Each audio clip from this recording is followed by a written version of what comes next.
Hey folks, Craig Danger, vinyl record player. Oh, back again. Yeah, we're here to talk today about 5 debut LPs that were really never surpassed or topped by the artist in question.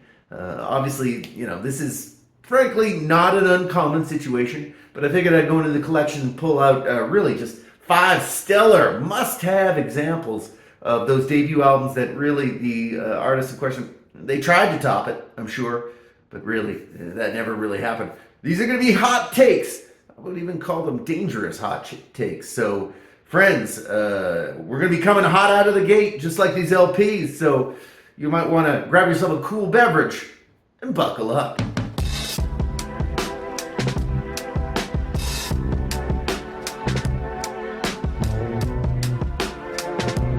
All right, and we're back. Yeah, so I thought I'd reach into the collection here, talk about 5 really fantastic albums that I feel like maybe the artist in question just didn't really top it. This one's a hot take right out of the gate. So, what? What is everyone saying? What? Hey, say what you want. This is Craig Danger's opinion, people. Crosby, Stills, and Nash from 1969. You know what? Great album. Really. This is them at kind of their best. Fantastic sort of gatefold on this dog too. Look at that. Look at that. Oh yeah. Oh, maybe I could be the 4th member. Maybe not. Maybe not. Anyway, yeah. I mean, this one's got. I mean, Sweet Judy Blue Eyes, Marrakesh Express. Again, not my favorite. If I had to go with a favorite member of Crosby, Stills, Nash, I go with Stills. Then I go with Crosby. Do I have to name it? All right, then Nash. Fine. But at any rate, yeah, there's nothing to hate on this album. Marrakesh Express, again, not my favorite, but I mean, Guinevere, You Don't Have to Cry. This came obviously after Buffalo Springfield, so Stephen Stills had some songs in the tank. Obviously, Graham Nash was from the Hollies. He's got a couple on here too. But again, this is a band kind of finding their sound and just doing a fantastic job of it. Anyway, the story behind these guys is basically, everyone's hanging out in Laurel Canyon in LA. It's the late 60s. It's a great time. So the story is basically at either, there's a couple of stories that basically these guys met up at either a party at Mama Cass's house or a party at Joni Mitchell's house. Obviously, Graham Nash was dating or ended up dating Joni Mitchell for a couple of years. Anyway, these guys all sing together and the harmonies are just like, oh my God, blows their mind. And they realize, whoa, we need to do this. They did do this, and like I say, this is a fantastic album. This is kind of a must-have, in my opinion. Did they ever really top it? Well, I mean, you could say that on that second album with Neil Young. Again, that is kind of a different incarnation of the band, that they were comparable. But really, I don't know, and I would be interested in the comments if you can tell me of an album that they topped this one on. I just don't think that it's available, frankly. I mean, this again, great record, cover to cover, and yeah, just it's an amazing Sunday record, very chill record. And yeah, this is kind of Stephen Stills kind of really grinding out some fantastic stuff. I think before the cocaine kind of took over a lot of his vibes, this is really, really great stuff. So yeah, we'll start off with this, which I don't know how hot this take is, but Crosby, Stills, Nash, the debut from '69, never topped. And just wanted to thank everybody for liking and subscribing. Obviously, liking really helps kind of get the video out there. And subscribing, obviously, once you've seen Craig Danger, can you really go back? Can you? You probably can. But that's okay. That's okay. So like and subscribe. But also, in the comments, do you know any other artists that released one album that just blew the socks off everyone and then kind of never really topped it? Put it in the comments. Also, do you disagree with Craig Danger on any of these? Also put that in the comments, because if I'm missing albums, I certainly would love to know about it. And I mean, the viewers of Craig Danger always provide. Number 2, we'll talk about Simon. If you don't know Simon, you probably should. Simon, basically a British funk band. A lot of sort of West Indies vibes going on through this one. This record was basically heavily sampled by hip-hop groups throughout the 80s, And you know what? It's a fantastic funk record. It's just really, really good. Here's look at the band there. Oh, look at that. 9 members of Simon in this one. And then look at this beauty. This is a fantastic looking cover here. Really good record. Really, story behind this one is basically this came out around 71, 72, and there were a couple of songs that kind of charted on the R&B and on the Billboard charts in America. But you know what? These guys, despite being British, never really kind of got any recognition at home. And the amount of recognition they got in the States was just like very limited. They did have, I guess, a charting hit, but it clearly wasn't like a top 10 or something like that. So basically, these records kind of went away. They did record, I think, 3 more albums. One wasn't released until about 81, frankly, because of lack of interest. But in terms of being influential, Simon, fantastic stuff.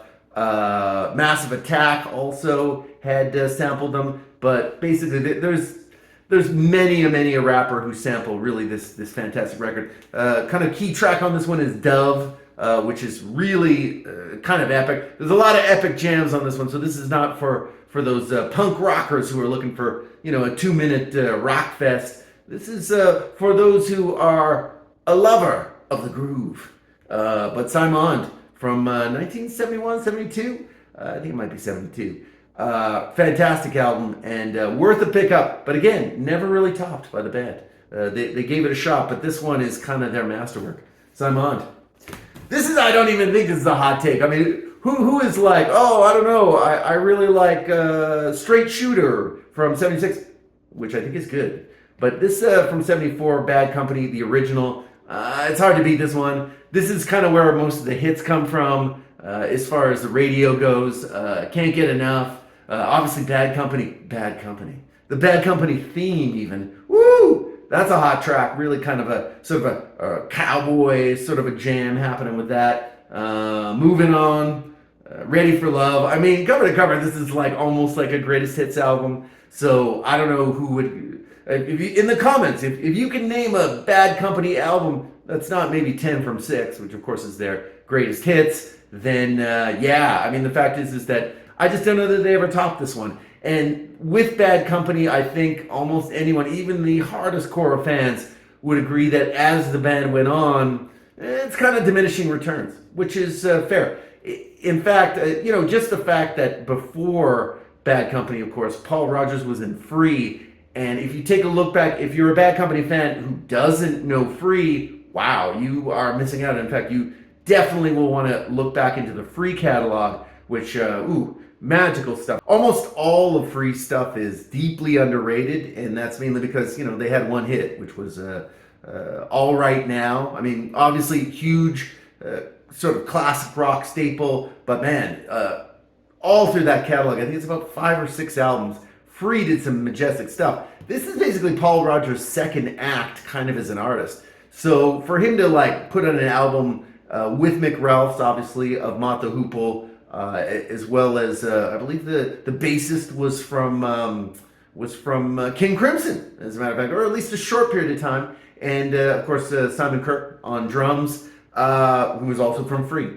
So basically, the fact that Paul Rodgers as a second act could come out with an album this good is kind of mind-blowing in itself, because this would be probably about 6 or 7 years from basically the start of his recording career with Free. But you can't really lose with this album. I mean, look at this gatefold too, brothers. Oh, the gatefold is looking good. Some handsome 70s dudes right there. So Bad Company, never topped it, but it's a good record. And this record, you can get this record all day, all night, I think for under $10. It's hard to say because now we're dealing with a used record market that can get a little bit frothy. And in fact, this is not in perfect condition, but the vinyl obviously plays well. Excellent album, and one that Bad Company really never topped. Look at number 3. Oh, one of my favorites. Denise LeL, Trapped by a Thing Called Love from 1972. So Denise LeL, sort of noted soul performer. She had albums way up into I think even the '90s. I mean, I'm not necessarily loving those albums. Really, for me, the key part of her career would be this and two other albums on the Westbound label between '72 and I think about '75. Those albums are all kind of must pickups. They're great, but really, this one is a killer. And then of course we got This Business, which look at that cutout, like. I mean, come on. You know I have to do this. Anyway, fantastic record.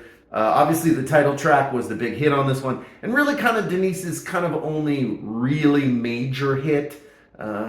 She, like I say, wrote her own songs often, and yeah, this is a really outstanding record in my opinion. Cover to cover classic, and like I say, after this, she probably had about 20 albums. In the 80s, she recorded on the Malaco label, which of course was the label that basically a lot of soul stars from the 70s ended up recording on. I'm not a big lover of the Malaco sound because it is very 80s. That production is just a little too crispy and frankly not all that fantastic anyway. But as far as Denise LeL goes, like I say, any of those first three albums on Westbound are fantastic, but this one is the key. And you know what? This one I imagine doesn't come super cheap, especially like in this kind of condition with the kick-ass sort of cutout and everything. But it is a very good record and one that really she never topped. So Trapped by a Thing Called Love, Denise LeL from I'm gonna say 72. And yeah, we'll finish up today. Well, let's finish up with a little bit of mountain climbing. And I know I might be asking a little bit much. But I feel like if you listen to Mountain's material, you do start to see that the quality kind of drifts as the band, continues on. But starting out with a banger on this one, obviously Mississippi Queen. It's kind of their really only major hit.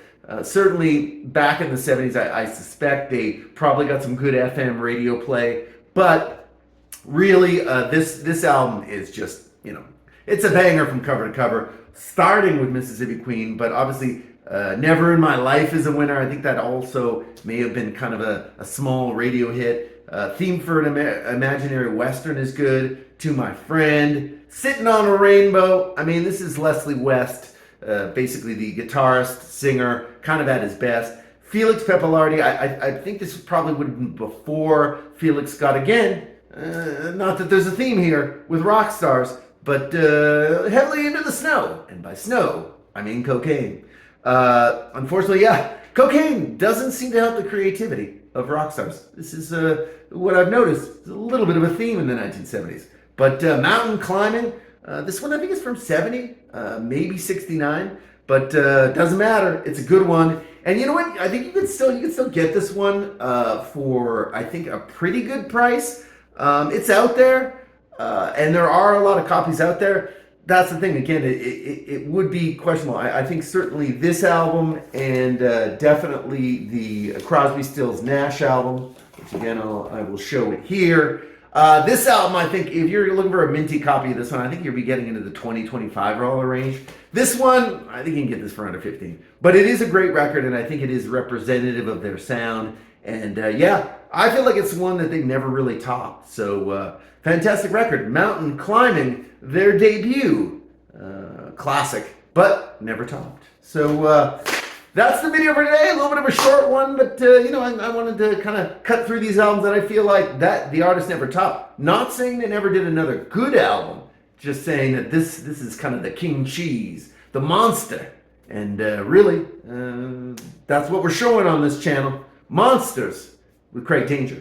So anyway, thanks for tuning in, and don't forget to like and subscribe. And yeah, liking actually helps. Subscribing helps even more. So if you're still kicking around, I mean, come on, hit the button, people, hit the button. But anyway, that'll be it for me this week. So I will see you on the next one.